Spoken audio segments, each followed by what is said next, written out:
Gotham City Sirens, a series about Batman's top female baddies teaming up and having their own adventures in their own book. The original series ran for 26 issues and was headed up by Paul Dini, and it started off with art by Guillaume March. The concept ended up being a hit, and since then the idea has made its way into multiple universes, survived retcons, but as for another book, a little bit of a series bearing the same title, that returned in August of 2024 in the form of a 4-issue time recording miniseries. This one headed up by Leah Williams with art by Matteo Lolli. We took a look at the first issue in depth here on this channel. I'll put a link to that down below. Now, when a beloved series returns like this in this way, there tend to be comparisons. And personally, I find that kind of thing interesting. So I thought it would be fun, or at least intellectually stimulating, to take a look at the first issues of each. The first issue of the 2009 run and the first issue of the 2024 run. Now, place them in their context, see how they land, just so we can discuss what people may enjoy or not enjoy about both and which people may prefer. More sirens for everyone, taking a look at the different approaches over time. I'm Sasha, this is Casually Comics, and I hope you like cake, because we're about to get a lot of it. We're gonna take a look at these in chronological order, so starting from the first series and going on to the second, because that's just what makes sense. So that starts us off with Union. That was the first issue of the Gotham City Sirens series, which began in 2009 and would ultimately run through to 2011. The first issue was published in June of 2009. Let's start off with the plot. Now, of course, all this will make more sense if the viewer or listener is familiar with the first issues of each series, but to start off, we'll go over an overview of the plot for each. The plot.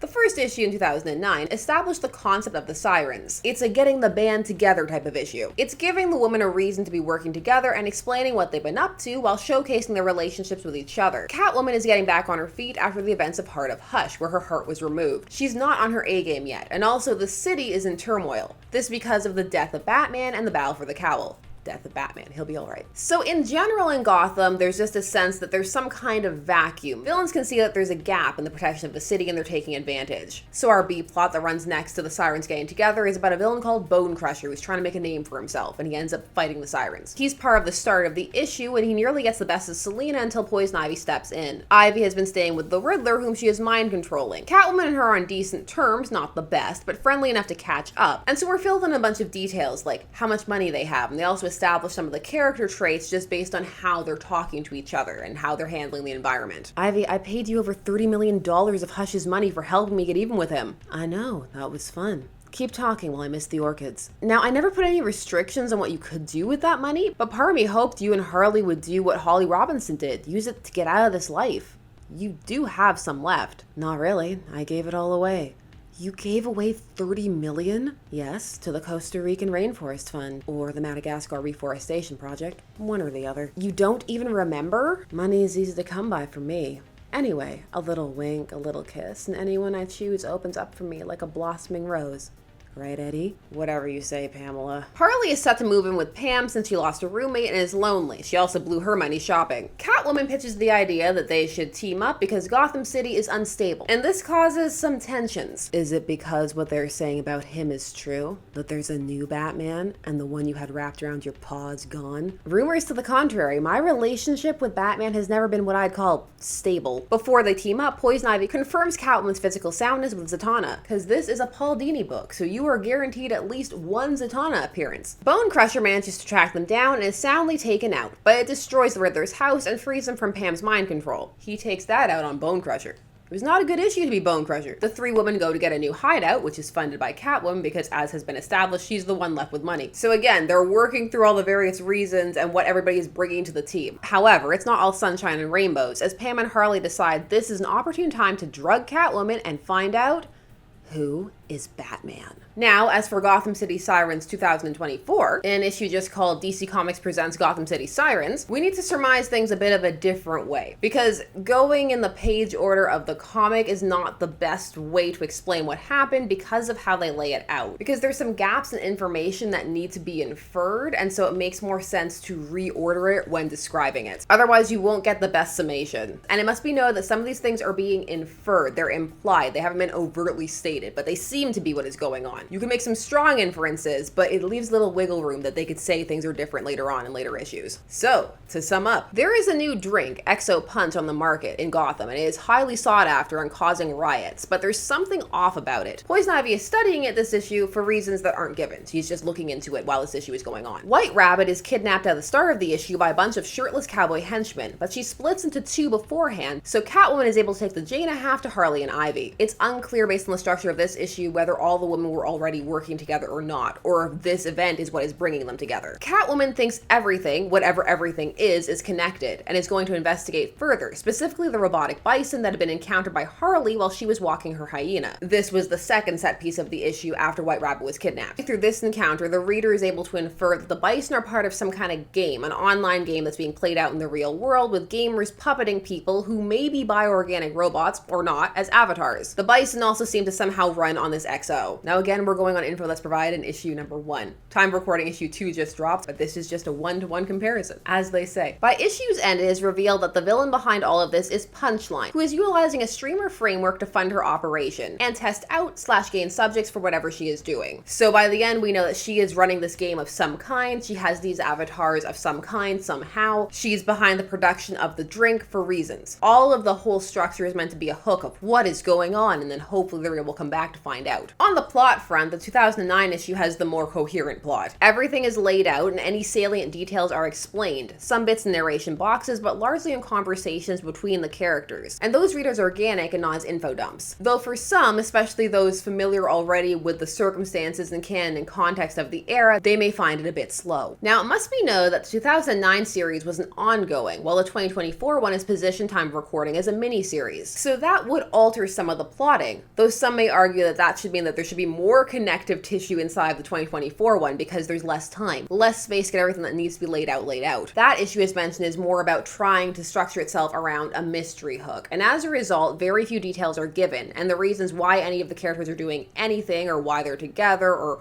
what their situations are not given. Sometimes it works and other times it doesn't, because sometimes there's not enough to pull from to fill things in. One just has to rely on prior general knowledge. There are lots of questions, more so than your average what is the villain doing and why. If one is going to be along for the ride for this one, it's going to rely heavily on enjoyment of the characters and the hook presented, the mystery. Are you intrigued by what is going on? But there's a heavy emphasis on the characters. So let's take a look at them. Both issues feature the three main sirens: Catwoman, Poison Ivy, Harley Quinn. Then there are some extra characters. In 2009, we have the Riddler and Bone Crusher in Zatanna, while in 2024, we have White Rabbit, Punchline, and the Nasty Boys. The 2009 issue uses Catwoman as the focal point. She's the opening siren and the main narrator. The action flows around her and spreads outwards. The reader is always grounded. There are many scenes of the characters interacting with each other, and so their personalities are established as well as their relationships to one another, and to some of the other characters in the world. It's a combination of the animated series and pre-New 52 post-Infinite Crisis / Final Crisis characterizations of the time, but even for those who are not familiar with all of those details, the characters most likely will read as true, and a lot of their traits are there to be examined. As for the other characters, Riddler is more of a joke this issue and used to establish the callous nature of Poison Ivy and Harley in contrast to Selina. Bone Crusher is there for comedy and to provide external conflict. Zatanna provides key exposition, but is mostly a because Paul Dini loves her cameo. This issue highlights that the interplay between the characters is going to be important to the series. There's lots of little details hinting that there's going to be some conflicts and depth based on the fact that the characters are different from one another. The 2024 issue has a bit of a different approach. Dialogue in general is minimal in this outing. It very much reads with the assumption that one is already familiar with the characters and their relationships, and that those don't need to be explained, and so for the large part, they aren't. I don't know if this is a marketing gimmick gone awry or what, but I think we should get a hold of Selina and see if she can hack the thing's robo-guts. There isn't a lot to go off of to glean whether the characters are in character or not, though some seem to be, particularly Harley, Ivy, Punchline, but others are just there and one can't really tell. Catwoman,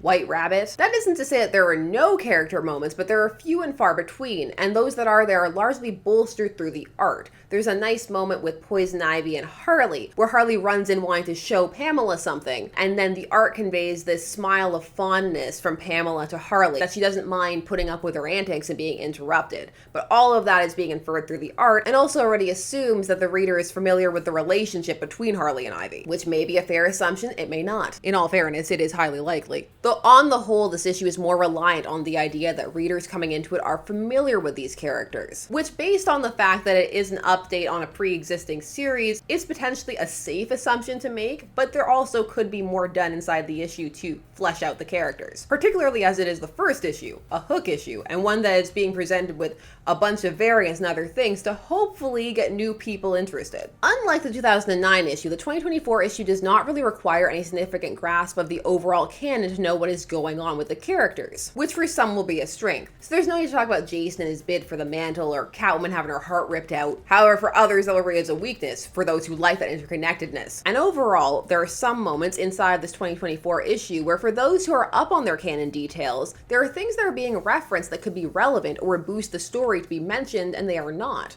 Like Punchline's history with EXO as a drug and not an energy drink. Some of these connections are implied or started with the art but aren't followed through within the dialogue itself. So on the whole, 2009 issue seems to be selling proof of concept and doing so partially by building up the characters and exploring who they are. The 2024 issue seems to assume that one is already a fan and spends its energy elsewhere. But now, we need to talk about the humor. Gotham City Sirens over time gained a reputation for being a fun and funny series. In the first issue of 2009, while there are humor elements, it's not the focus. But there are moments, and a decent amount of them, and the characters will quip back and forth with each other, especially surrounding a character like Bone Crusher. And in general, there's just a bit of a darker edge to the humor, a bit of a callousness, for example, coming from things like Poison Ivy mind controlling the Riddler and just not really caring or thinking that there's anything wrong about that. There is the idea that these are villains, and it factors into the portrayal and also to the humor. In that regard, the 2009-2024 issues are very similar. A lot of the humor in the 2024 issue comes from that same place. There's a bit of a dark to these characters. The idea that they don't care about people the same way as others because, well, they're on the villain scale in some capacity. So you'll see things like Poison Ivy and Harley just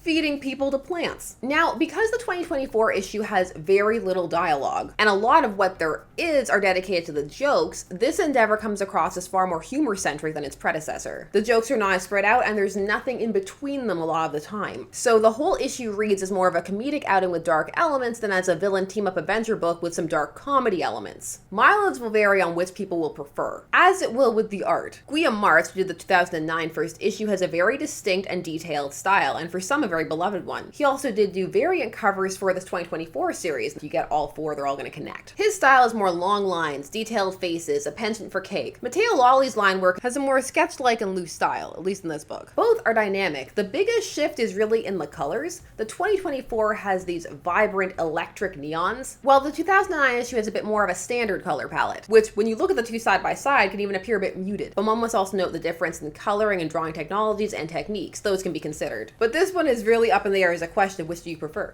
Which do you prefer? And now, with all of those comparisons laid out, what can be said about the overall tone, just the vibe? 2009's first issue feels like the opening of an ongoing, which it is. It's also very confidently structured, and it has a solid main plot that gets wrapped up in that issue, that being the little encounters with Bone Crusher, but there are threads laid out, kernels for what's going to go on, both in an overall sense and directly in the next issue. Overall, we have things like them destroying the Riddler's house and the general decay of Gotham and it being more unsafe. Then the immediate hook is the idea of whether or not they're going to get Batman's secret identity out of Selina. It reads a bit like an episode of Batman the Animated Series, but with more interconnected continuity, which given who wrote it is not that surprising. It's fun, but it also has some weight. 2024 is a bit more of a lighthearted popcorn kind of feeling. There's just the idea that this is just kind of its own thing off in its own little world. The story is not as coherently structured because of the lack of details and connective tissue just within the story itself, not even to the overall universe. A lot of the fun to be had here will arise from if one gels with the type of humor in play and already has a fond relationship with any of the characters,